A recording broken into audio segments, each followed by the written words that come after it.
We've already seen that we can experiment with what-ifs in Excel by using scenarios. So by storing a set of values and then reusing that set of values again, but then with a slight change, or with a different slight change, and then pulling those values in.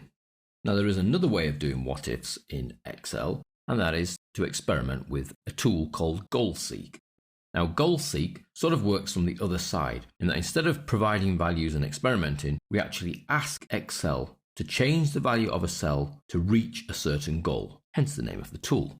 So if we take the fruit and sales data 2013, we have here a data sheet which has the fruit total sales for each month for a particular year, and they're totaled up by fruit and they're totaled across by month. And what we can do with the GoalSeek is say, well, I'd actually like to achieve sales of 1,500, so 1,500 pieces of fruit. How can I achieve that by changing one of these values? Well, we can use the GoalSeek tool. We go to the data ribbon, what if analysis, and come down to GoalSeek.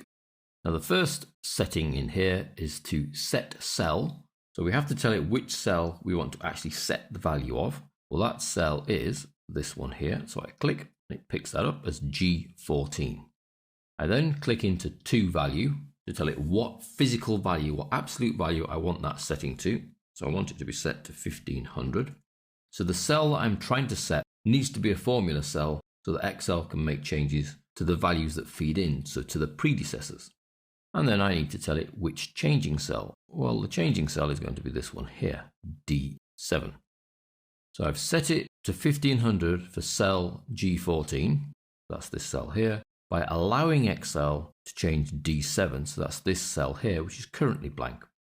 I then click OK, and the GoalSeek does its stuff and says it's reached the target of 1,500, and we can see over in D7, all it's done is put in enough sales of pairs to reach 1,500. So it's not a tough tool, it's not a difficult tool, but it is quite a limited tool, and we'll see further on that Solver can give us much more flexibility. But this is quite a quick tool. I say OK if I'm happy to keep the 1,500 or cancel, and then I can undo.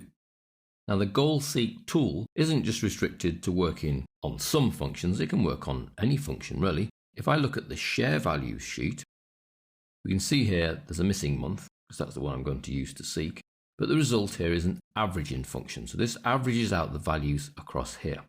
If I wanted to target an average value of, let's say, 2, what would that make the value of May? Well, we can use GoalSeek. What if GoalSeek? So the cell I would like to set is N2. I'd like to set value of N2 to be 2. And to do that, I'd like Excel to change F2. OK. Target value 2, current value, and you can see it was working through there, but it got to the end before I could tell you. And it's reached value of 2 by setting May to 2.6. So we could do that again for the second line. What if GoalSeek? We're going to set N3, which is where we currently have 11.6, to be 11.5. So that's our target average for alpha by changing the May value. OK.